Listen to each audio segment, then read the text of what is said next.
The longest lived Americans, by the way, are pescatarians or vegans. And that comes from the Adventist Health Study, which followed 103,000 Americans for 30 years. How you been? Great to see you again. It's been a long time since the days of the Blue Zone solution. What was it, 4 years ago? Something like that. It's been a long time, and I You really don't enjoyed. age for crying out. I don't age that much? No, you must be eating your beans.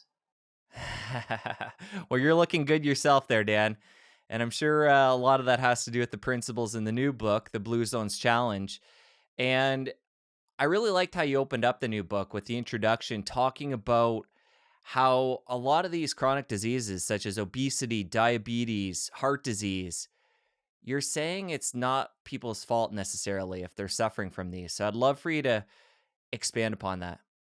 Yes.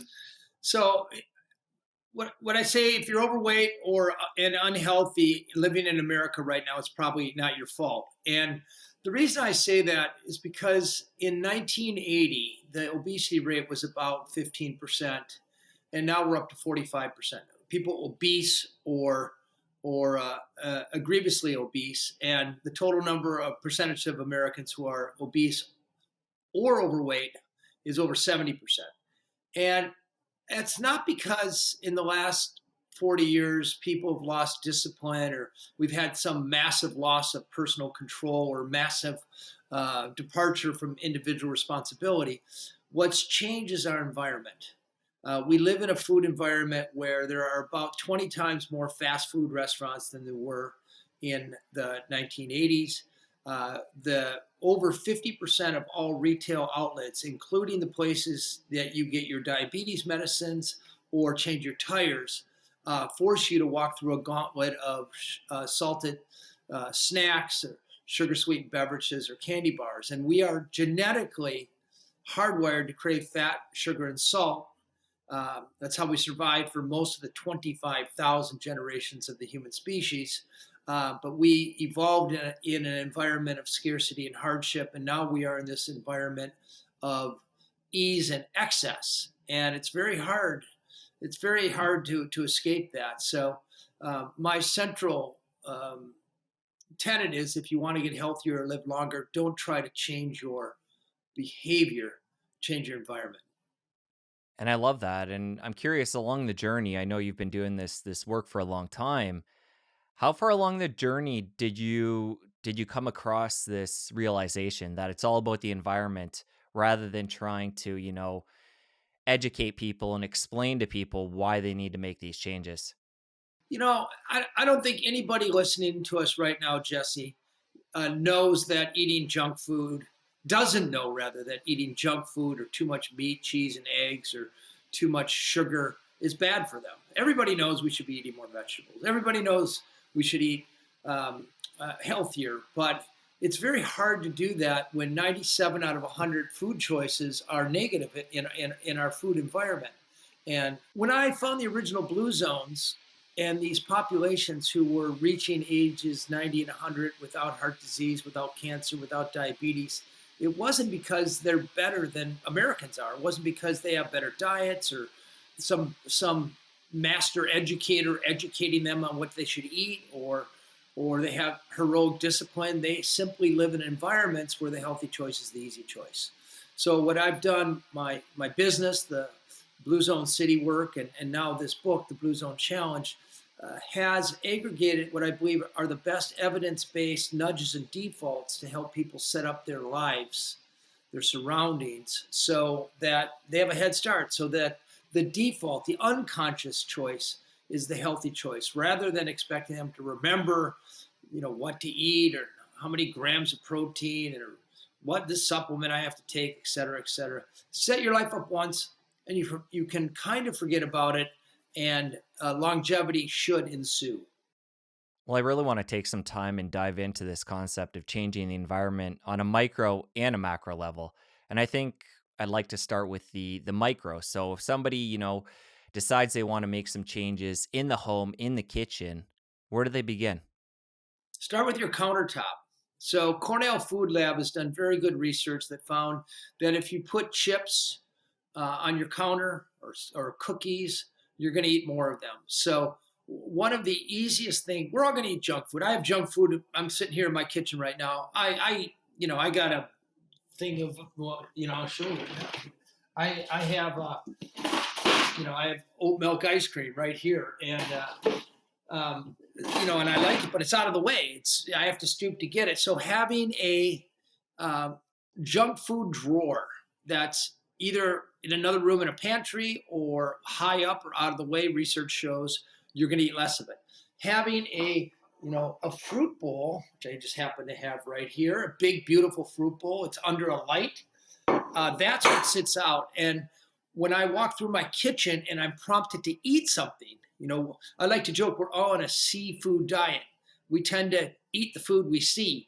So having fruits out on my counter, and that's the only thing visible, I'm way more likely to grab a tangerine or an apple or a banana than I am to go for the chips or the oat milk ice cream. And the point is, trying to restrict people, trying to wag your finger at them and say they can't eat something never works. There's no diet in the history of the world that's worked for more than 3% of the people who start it after 2 years. And when it comes to longevity, there's no short-term fix. You have to think in terms of decades, not months. And the fact is, you can set up your home and your social life and your work life so that the healthy choice is the easy choice, and that will last for years or decades or even a lifetime.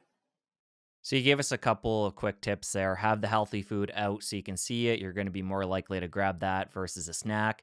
Tuck the snacks away.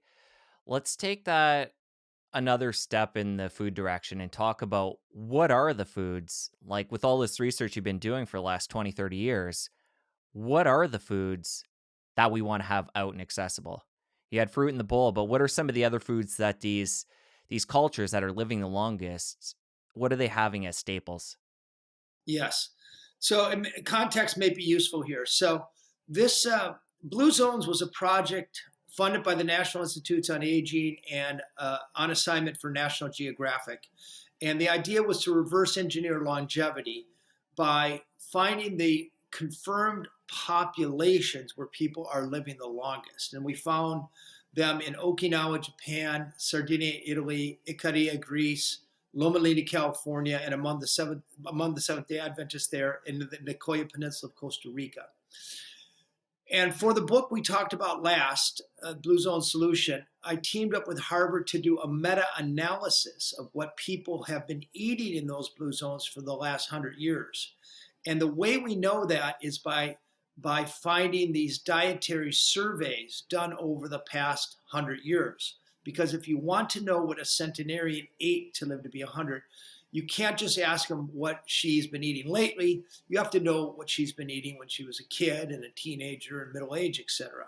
So getting these dietary surveys reaching back a century or so, we were able to aggregate 155 surveys, average them out, and find out exactly what centenarians ate to live to be 100. And, drum roll please, 90 to 100% whole plant-based foods. It was a very, contrary to keto and paleo gibberish, sorry, they're eating a mostly complex carbohydrate diet. Carbohydrates are your friend. But to put a finer point on, it's not the simple carbohydrates like white bread and cookies and candies. It's the complex carbohydrates like lentils and whole grains and fruits. So the 5 pillars of every longevity diet in the world are whole grains, corn, rice, and wheat, tubers like sweet potatoes. 70% of the all dietary intake in Okinawa, among the world's longest lived women, came from purple sweet potatoes alone. Greens, in blue zones, they consume probably 70 different kinds of greens, not just spinach and mustard green, but also dandelion and fennel tops. It's amazing. Nuts, about a handful of nuts a day. And then the cornerstone of every longevity diet in the world is beans. If you're eating about a cup of beans a day, it's probably adding about 4 years to your life expectancy. So that's what people in blue zones are mostly eating. And they're drinking coffee. You talked about there being these 5 distinct zones that you've isolated around the world over the number of years that you've been doing this, which again, is it 20 years or 30 years? 20. 20, okay. Yeah, I started when I was 5. How did you go about locating these areas when you began?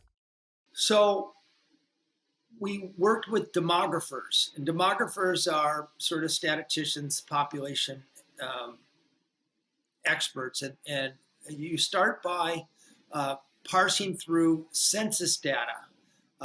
And what you're interested in are a cohort of birth that happened about 100 years ago. So let's just say between 1911 and 1921. And then you follow that cohort for a whole 100 years, and you count how many are still alive. And then you have to adjust some for immigration and emigration, people who come and leave a place. And then you have what's known as a centenarian ratio. But from that, you can also start to calculate middle age mortality. And that's really the best measure of longevity. So the lowest rate of middle age mortality means that as a middle aged person, you have the best chance of reaching a healthy age 95 about. And once we identified in the data, we took the next step, and our team actually visited these places to make sure the census data was correct, because often people, lie, or they don't really know how old they are. So you have to check and make sure. So we'd actually go check birth certificates and baptism certificates and IDs. And we found a couple places that claimed to be longevitous and weren't, and that included Barbados. It included the Vilcabamba Valley of Ecuador. It included the Hunza Valley of Pakistan. All are these sort of these legendary longevity hotspots. And it turns out there weren't birth certificates, so people didn't often know when they were born. And we know when people don't know when they're born, they're not birth certificates. They're always exaggerating their age. So in the blue zones, we have confirmation from these teams of demographers. And I know a lot of your work now is focused on taking these principles that you've learned from traveling the world and studying all these different people and bringing it to cities within North America and applying those principles. But I'm curious, do you feel like when we chat, whether it be another handful of years or what it is, do you think that there might be another blue zone or two yet to be uncovered? There might be one, but no. And I'll tell you why. The most lethal export we have in the United States is the standard American diet. It kills 750,000 people annually in this country, and it is spreading like a cancer through the rest of the world. And as the third and fourth world start eating like we do in the United States, which is to say highly processed foods, meaty, cheesy, eggy, soda pops, um, they're going to start developing the same chronic diseases that we do. So we started this conversation pointing out that 71% of all Americans are obese or overweight, as the rest of the country is catching that disease. And unless we address it, it's not a pharmaceutical answer. It's not the healthcare system's going to save us. It's getting our arms around the real problem, which is the food environment. We're creating, in this country alone, about 4,400 calories per day per person, which is about twice as many calories as we really need. And the sharpest minds in Madison Avenue are using every trick in the book to sell it to us. And our genetic inclination is to eat the stuff, and you can't beat that. And it's now spreading to the blue zones. It's spreading to Mexico and Latin America and Asia and Africa, and it's a real problem. And we won't find any more blue zones. Well, you did mention there might yet be one out there that you might discover. Can you give us a little bit of more insight on what that might be? Absolutely. No, I can't. It's a secret. Well, let's talk about how things have changed over the years. You've been doing this work. We keep coming back to 20 years. It's been a long time. And I know you've traveled around the world to these different places, 40 or so times you talk about in the new book. So in that 20 years, that's a pretty long span. Talk about how things have changed within the blue zones. Yeah, they're deteriorating. Okinawa, when I first traveled there in 1999, produced the longest lived people in human history. Highest centenarian rate among women, lowest people had the longest disability free life expectancy of any place else in the world. And now they are the sickest of all of Japan's 43 prefectures, with the highest rates of obesity and lung cancer. And that's because all these McDonald's and Burger Kings and Pizza Huts have popped up. Their zeal for spam. The Nicoya Peninsula is still a blue zone, but sadly, when you go to Nicoya, the first thing you see is a KFC. So they probably have another half a generation before they're no longer a blue zone. Same thing is happening in Sardinia, Icaria. So yeah, they're going to disappear. But the good news is we captured the blueprint. We captured this magical point in time where these populations had solved for most of the infectious diseases that were foreshortening people's lives, had very good public health, and they were still benefiting from their traditional ways and traditional diets. Now, like I said, it's being bulldozed and paved over by globalization and the American food influence, and they're catching the same diseases that are shortening our lives. And because you've been so vocal in writing and sharing about these different places, do you feel like over the years that's caused a lot of people that are into health and wellness to either travel to these areas or even pick up and move to these areas? Yes, and I mean, somewhat to my dismay. I mean, there's a lot of places I see these hotels and spas pop up in Nicoya Peninsula and claim they're part of the blue zones, and I know there's kind of a longevity tourism happening, especially in Sardinia and Icaria, and I'm actually proud of that because those places are really celebrating the older people, which is a lesson we should learn here in the United States, and celebrating their traditional culture. Um, and there's a you know place called Thea's in Icaria that is they get bookings every week from people wanting to discover the blue zones, and that's one place where you can actually experience the what a real blue zone is. But I warn you, it's not a spa. People are living a long time in the blue zones because they're moving all the time. They move every 20 minutes. They don't implode into rooms with their devices and sit around and watch Netflix. They are socially engaged. They're imbued with a sense of purpose. They put their families first. They honor sacred daily rituals like prayer and taking nap and ancestor veneration to lower their stress. And they live in these food environments where the cheapest, most accessible, and most delicious recipes are made from grains, nuts, beans, tubers, and greens. You touched on something there really quickly, Dan, about celebrating the elders and how this isn't something we do over here in the West. And that reminds me of a social media post you did the other day talking about the grandma effect. So I'd love for you to talk about what that is and how people over here in the West might want to consider adopting that principle. Yeah, I think there's a certain amount of fear that in the United States that the baby boomer generation is going to bankrupt the Social Security, and we, if you look at advertising, we really celebrate youth in this country, and older people are just kind of pushed away. We don't want to confront them, and I think older people often don't want to be a burden to their children. But the result is over half of Americans over age 60 will spend time in a retirement home, and the moment you put your aging parent in a retirement home, their life expectancy drops. Conversely, in Sardinia, the older you get, and this is true in Okinawa, it's true in Ikaria as well, and Nicoya, the older you get, the more celebrated you are. So older people aren't seen as a drain of the economy, but rather their wisdom, their resilience, their knowledge is harnessed. Um, they're still the winemakers. They have the agricultural expertise, the culinary expertise.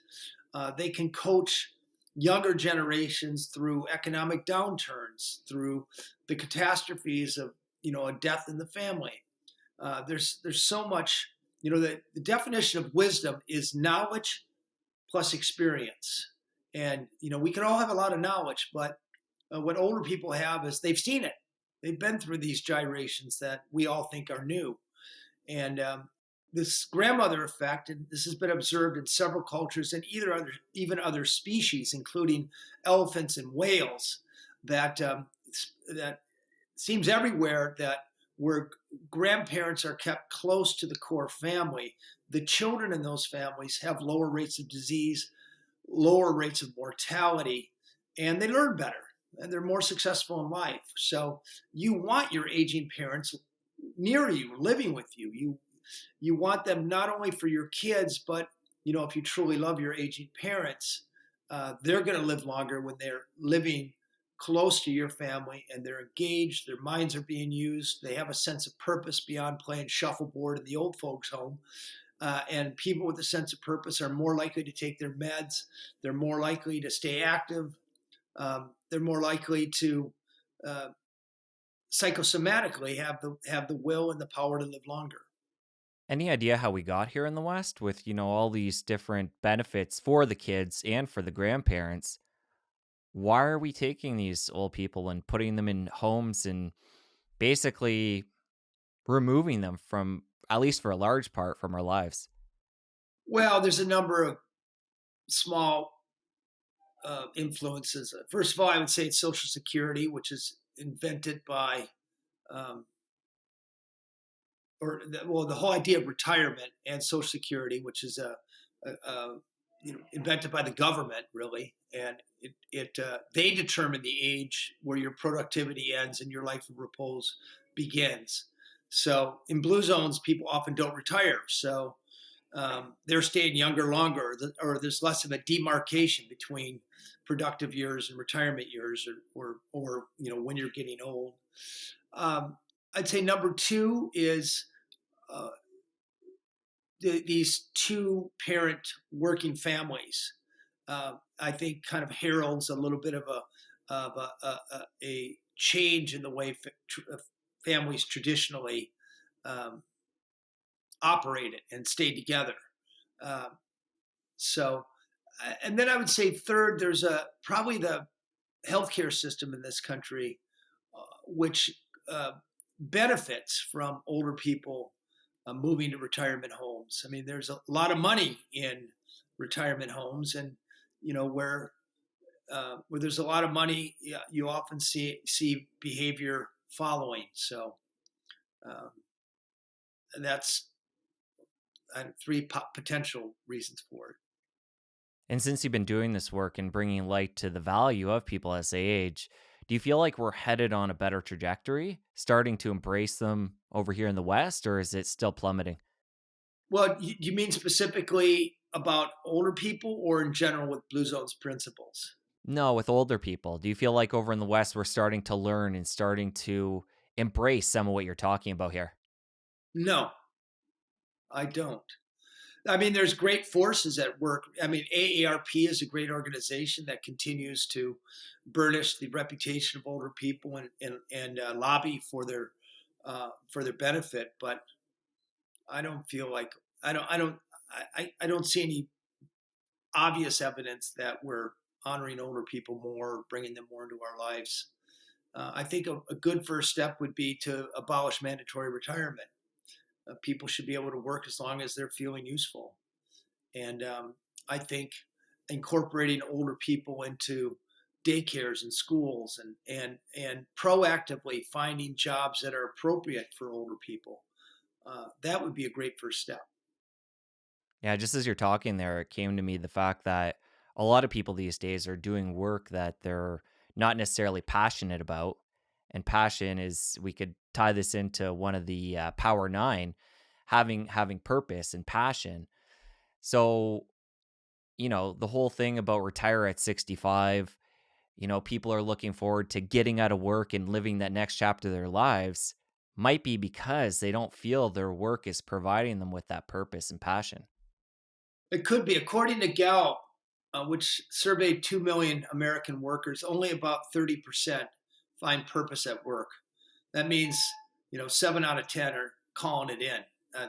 They march off to work every day and don't really like their job, or they're not able to put their strengths to work at their job. So you're probably onto something there. And for somebody who feels like, I've already been working in this job for 20 years, I see retirement 10 years away, and I'm pretty much locked in, but I'm not feeling that sense of purpose from what I'm doing. What do you recommend for them? Is it getting that sense of purpose outside of the work, or, you know, figuring out a way to pivot out of that job, or what do you say? First, get clear on your own sense of purpose, and to me, purpose is the cross section between what you love to do, what you're good at, what you're passionate about, and what you can give. So I often recommend taking a piece of paper or a blank computer screen with 4 columns and listing out, what do I like to do? What am I good at? What are my values? And what's an outlet for those? And for most Americans, unfortunately, it's got to be something they're volunteering for. It could be something within their family. It could be a hobby. It could be something they do with their friends, a club, and that sort of thing. But we have a big purpose deficit in this country. Um, we're marketed these um, relentlessly that the key to happiness is buying that next thing, only to find it feeling empty and hollow after a few months after we buy it. And uh, purpose comes from putting our gifts to work. And if you could, if you could put purpose in a capsule, it would be a blockbuster drug. We know from very good studies that people who can articulate their sense of purpose live about 8 years longer than people who are runnerless in life. So, we'll spend billions a year on supplements and over 100 billion a year on supplements and other pills. But what really works is knowing what you're good at and putting it into action. When it comes to supplements, anybody in the blue zones using these? And in your No, opinion, even if not, okay, they're not, is this something that in the West we have the advantage of with, technology and the money, and we should layer that on to what these other people are doing to have even longer and healthier lives? very recently, a meta-analysis was published that followed people who take supplements and people who don't take supplements, like millions of people. And they found that supplement takers actually have shorter lives than non-supplement takers. So, in general, you should avoid supplements, in my opinion. Now, if your doctor says, well, you're vitamin D deficient, or if you're a vegan, you need vitamin B12, um, yes, then take them. But otherwise, you're literally pissing money away if you're buying. You should get you can get all of the micronutrients and macronutrients you need by eating a whole food plant-based diet, which is what people have done in the blue zones for centuries, and they've manifestly lived longer than any place else. And what about intermittent fasting? I'm sure, people in the blue zones aren't taking it on as regimented as we do here in the West, where, timing it and looking at different amount of hours in between eating. But do they naturally have fasting either on a regular basis, one day a week, or as part of a day to day routine? Yeah, I'm actually a fan of intermittent fasting. Americans, the reason we're an obese nation is not because we all of a sudden started stuffing our face. Insidiously, we consume about 300 more calories per day than we should. And if we can engineer out those calories through intermittent fasting, I'm all for it. And as you suggested, the eating patterns in blue zones naturally occasion intermittent fasting. They tend to eat an enormous breakfast, a medium sized midday meal, and then a little or no dinner. So that gives their digestive system somewhere between 14 and 16 hours a day to take a rest. And also during that time, they're not snacking. So yeah, I'm intermittent fasting, unlike supplements, I think is probably a good idea. I question how long people can stick with it though. Like most things, we tend to get excited about it while it's in the news or the media and we're trying it new, but then we run out of gas after a year or two. which I suspect will happen with intermittent fasting. And Dan, while we're on the food piece, you talked about opening the food piece about a couple of different hacks, putting things in that hard to reach places and having other foods out and about that are more healthy. Do you have any other things that people can implement at home or in their kitchen right away after listening to this that can have a profound impact? Yes, three things. And I talk about this in the Blue Zone Challenge. And I offer the evidence too. It's not just, oh, this is a good idea, try it out. Cornell Food Lab has already done the work on this. The first thing is, we know people who watch TV while they eat, they tend to eat to their favorite TV show. So they're mindlessly eating, consuming 150 so or more calories mindlessly. So, number one, take your TV or your computer screen out of your kitchen. Number two, we know that people who have a toaster on their counter tend to consume more calories than people who don't.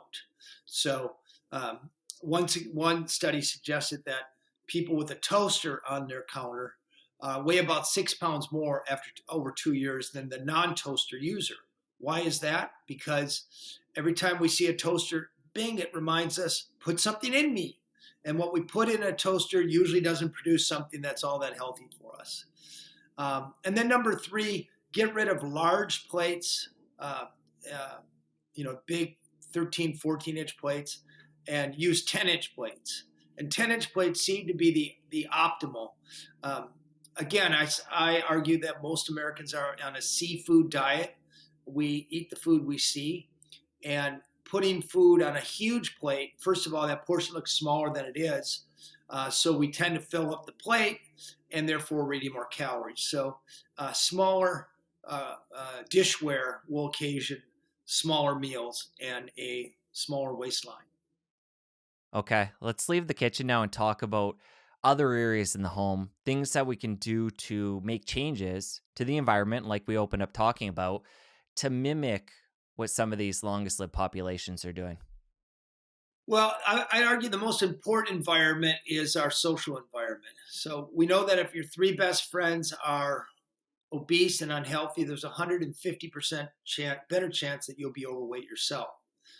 Uh, so, I mean, the most obvious example, if your three friends get together every Tuesday night and barbecue wieners and wieners and hamburgers, guess what you're more likely to eat, as opposed to if your three best friends are vegetarians and they get together over delicious plant-based food, that will have a profound impact on how you eat. So um, having and I talk about this in the book, and it's a very counterintuitive way at health. But as I said before, when it comes to longevity, there's no short-term fix. In America, we're obsessed with short-term. I can't tell you. I've done Good Morning America, the Today Show, Dr. Oz, Oprah.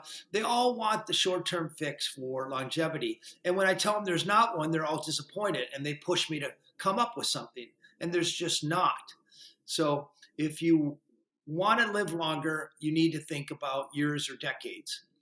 Friends are long term adventures. And if you curate your immediate social circle, three friends whose idea of recreation is walking or gardening or pickleball or bowling, friends who uh, push you to keep your mind engaged, friends who care about you on a bad day, and you could have a meaningful conversation with them.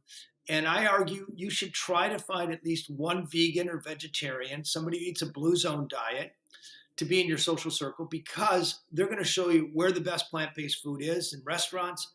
They're going to, when they invite you over to their house, they're going to show you delicious plant based food. And when they come over to your house, they're going to compel you to learn how to make good plant based food and serve it to them. So that's how you learn. That's how you get exposed to eating plant-based food, and and thereby uh, get accustomed to it and live longer. And Dan, I can see how, as an adult, somebody listening right now might go, that's more of a challenge than it sounds because meeting people when you're older is quite difficult. Meeting new people. A lot of people have their old friends from college or even from before. And as we age, we're not in, a school environment, taking part in different sporting events and activities like we do when we're kids to have those opportunities to meet people. So talk about somebody who is old or feels like they're in a friend group right now that isn't helping them, live a healthy lifestyle. How do they begin to make connections with new people? Yes. So first, I'd point out that making new friends is a lot easier than uh, developing diabetes and spending 2 times a week hook up to a dialysis machine or dealing with a heart failure, which most Americans are on the path to, one of those two. So, um, but you're right, it is a challenge at an older age. I first advise people to take inventory of their immediate social network. So people haven't thought about this before, but most of us know a few healthy people, and I would start there and I would reach out. So the Blue Zone Challenge has some uh, direction on how you reach out to people, how you do that inventory of your immediate social network, and how you talk to them about um, connecting with them more. I wouldn't necessarily tell you to dump your old friends. Every community has a vegetarian or vegan club, and that's not a bad place to start. Uh, Volunteering. It doesn't have to just be vegetarian friends, but volunteering is a great way. Several organizations have initiation for new volunteers, and I would call around. And by the way, I wouldn't say just go volunteer. This is why that purpose thing is important, to know what your values are, what you like to do. There are some people who love dogs and would love to work for the Humane Society or walk dogs. There are some people who care about battered women. There's some people who like to feed people. So there, you have to sort of think about what your passions are and what you would like to do. But volunteers, organizations attract other volunteers, and those tend to be really fertile places to make new friends because they share your passions, your interest, and what they do with their time. And So, Dan, the vegetarian, vegan, plant based word keeps coming up in our conversation. Let's talk about how much meat is actually eaten within the blue zones. traditionally, about 5 times per month. Never beef, very occasionally chicken, and pork was usually the food. But the pig didn't live a miserable life, wallowing in its own shit and eating corn and soy. The pigs in blue zones was a family pig. It often had a name. It had a few good years of life, and then had one bad day, and it was rendered into hams and lard and um, pork meat, and they'd have a couple weeks where there was festivals and they ate a lot of meat. They might have preserved some of it over time, but they were eating tiny portions of meat very sparingly, not the 220 pounds of meat Americans eat per year. The average American eats per year. Um, so they did eat some fish. Oddly enough, blue zones were not, even though they were on islands, they were far enough away from the sea that they're mostly agricultural, pastoral societies. And cheese did figure in, but not cow's milk cheese, not the half a pound of mozzarella we put on a pizza, but a piece of cheese, maybe this size, um, made from sheep's milk, pecorino cheese or a feta cheese that's very strong in flavor. You don't need a lot of it to make it go a long way and flavor a dish or satiate you. And, Dan, on a personal level, do you include any animal products in your diet?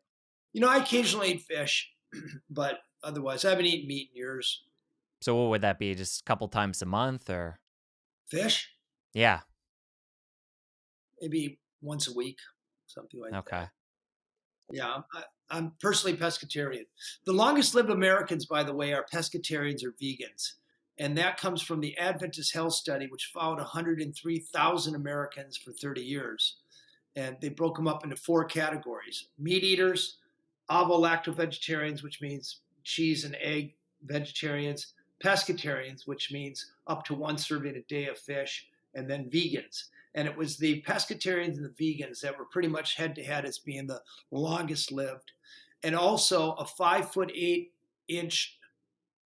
person who's a vegan or pescatarian weighs about 20 pounds less than their meat eating counterpart. That's a big population.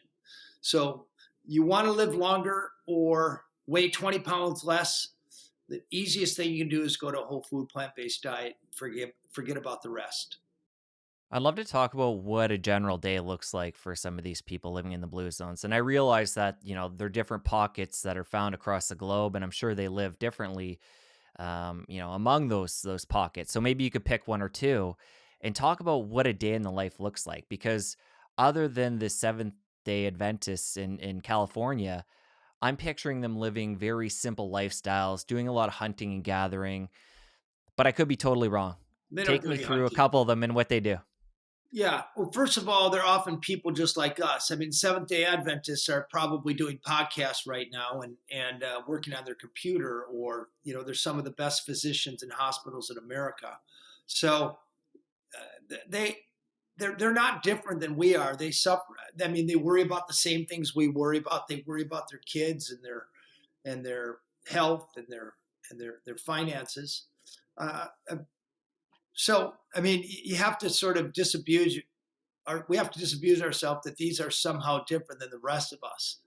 Um, Traditionally, though, they tend to have gardens, so they have the advantage of 2 or 3 growing seasons a year. So, an hour or two every day, they're working in their garden. They tend to live in places where every time they go to work or a friend's house or their kids go to school, it means they're walking. They're not getting in their car all the time. They tend to socialize a lot. I was just in Acadia about a month ago, and my friends there, they come to Detroit every year.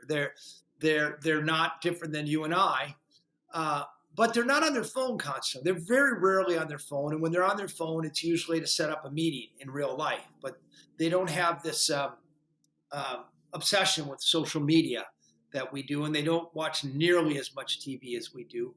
Um, their houses aren't full of mechanical conveniences, so they're doing housework by hand and yard work by hand and kitchen work. They still knead their own bread and grind their own corn. So it's just a sum of a lot of subtle things. But I guess to sum it up, they haven't let mechanical conveniences and electronic conveniences take over their lives like we have. Yeah, it seems like a much simpler life. And given that, do they have a lot of Not day-to-day really. stress? Okay, no, but with the devices, the fact that they're not attached to their devices, not being, so attached to the news, that in and of itself would I'll alleviate give a you lot of that. stress. Yes, yes, I will concede that point that they're not watching Fox and CNN and getting all wrapped around the axle of whatever the latest politician's been spouting. Which if somebody They're over here in the West could do in and of itself would have a profound impact on their well-being. absolutely, absolutely. I wholeheartedly agree with you on that one. Yeah, and they're not getting the FOMO stress from looking at their Instagram account or TikTok. Um, but and they haven't let mechanization take over their lives. Well, the car ownership is far lower. They don't need a car.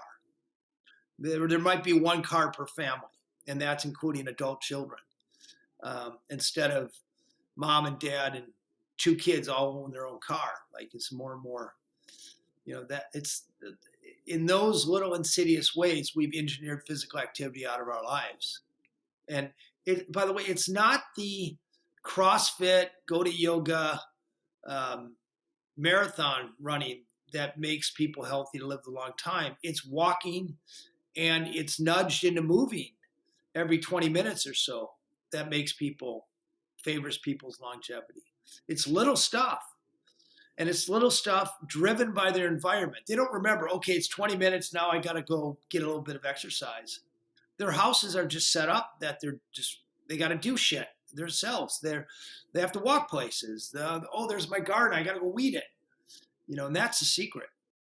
So given these differences though, do you find that as a whole they're less stressed out than we are here in the West? And again, one of the populations is in the West, so we're not going to ignore that fact, but as a whole. They have sacred daily rituals like ancestor veneration. They pray. The Adventists pray. Uh, the Icadians and the Costa Ricans take a nap. We know that lowers cortisol level. The Sardinians are doing happy hour out every day. They're going into the village, and all those things we know lower stress. But I stay away from this notion that there's some sort of peaceful, stress-free people that aren't like us. They're just like us, and they they're poor. Their kids, they're worried about their kids growing up. They worry about their health at a certain age. So but they do have the advantage of these sacred daily rituals in an environment that isn't producing as much stress. And I'm glad that you're highlighting the fact that, there are these similarities because, just reading the book, you can get this impression in your mind that they are living this lifestyle that maybe us in the West would have lived, in the early 1900s. But what you're saying is there are subtle differences, but there are a lot of similarities as well. Correct. Yes. Do they formally take time and meditate? Any of these groups, how meditation is so catching on in the West, over the last number of years, and there's all these different meditation apps and a lot of, high profile people in business and health and wellness talk about how they're taking time on a daily basis to meditate. Is that something they set aside time and do in any of the blue zones? So when you think about what meditation is, it's slowing the mind down. It's focusing on something other than the monkey brain of what we're worried about or what we want or what's going on in our life, and often focusing on a higher power or just the consciousness. And no meditation in blue zones, but the Okinawans have this ancestor veneration where 15 minutes a day they're focusing on gratitude and their the ancestors who given them the life they have. And all the other blue zones have a very strong religious practice and a number of different religions at play here. But at least once a week, they're slowing down, focusing on their God, focusing on prayer, which is a form of meditation. The Adventists, interestingly, have a very strong 24-hour period. They call it Sabbath. They also call it a sanctuary in time, where, like meditation, they're stepping out of the hurry and worry um, of their everyday lives. And from on Friday night, they're focused on their family. Saturday morning, it's their religious service. Saturday midday, it's their potluck dinner with lunch with friends. Saturday afternoon, it's a nature walk. So that all amounts to about a 24-hour meditation. Maybe it's a lightweight meditation, but it's the same idea. So meditation, don't get me wrong, I think is a great idea for everybody. But it isn't exactly the kind of meditation that you're probably thinking of um, for in the blue zones. It sounds like a lot of the other things we're talking about where, the environment naturally allows them to do all these different things, including meditation, the food, the exercise. It's just they live in a different environment that allows them to, adopt these practices effortlessly. That's the exact point of the Blue Zone Challenge book. So after 20 years, I finally put it all together in a book that for individuals, not for cities, that takes people by the hand over 4 weeks and shows them how to set up their home life, their kitchen, their bedroom, their work life, their social life, to a certain extent, their inner life. Do it once over the 4 weeks and you can forget about it. And unlike 40 million people will take on New Year's resolutions here on January 1st. By January 19th, 3/4 of them will no longer be doing those resolutions. So why not this year, instead of trying to change your mind and your behavior, try to change your environment and set yourself up for success. It can be, I argue, the Blue Zone Challenge is a gift of life for people you care about, your family or your friends. It's a short book. It's not a hard read. It's interactive. And it represents, like I say, 20 years of research. And by the way, I want to thank you again for taking this time. And if your audience has any other questions, I'm really good at answering them on Instagram.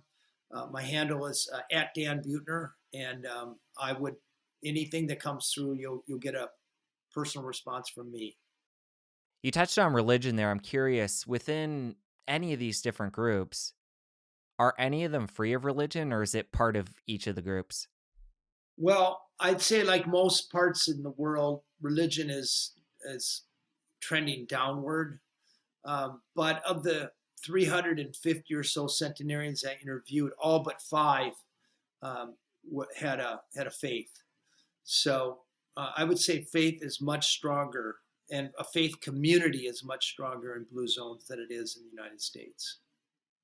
And for somebody who's listening or watching right now and they're not a religious person and they don't plan on going down that path, is there something else that they can, sub in to make up for that pillar that they'll be missing then if they're not partaking in religion? Part of maximizing your life expectancy is avoiding risky behaviors like drugs and alcohol abuse. And it's about having a good social network of people who care about you. It's about slowing down, focusing on a higher being. Church or temple or mosque, you get all three of those without, it's a ready made solution for people. And all of those religions come with the suggestions or the requirement that you show up every week. So as I've said earlier, it doesn't work unless you're doing it for decades or a lifetime. So religion's a really effective way to do those things. Yes, if you have the presence of mind to um, de-stress and to avoid risky behaviors, and you have this ability. You asked me before, how do you find new friends when you're middle age or older? Church, by the way, is a great place to do that. So is temple, and so is mosque. So um, I, I I just think church is an. I'm not a religious person myself, so I'm not evangelizing, but I'm just saying it's a very easy threefer, so to speak. And if there's a God, and you know God really cares about us, maybe asking God for health works. Nobody knows for sure.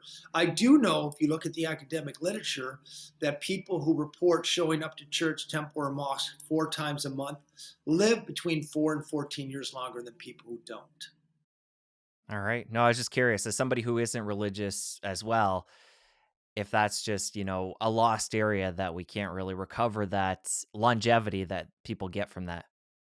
I I I don't know, but I'm pretty sure you can make it up in other ways. But it's when you talk to populations, you're better off giving easy solutions that they can turn off their brain. And belonging to a faith is a pretty good way to turn off your brain. And we know it yields people who are religious and show up, live longer.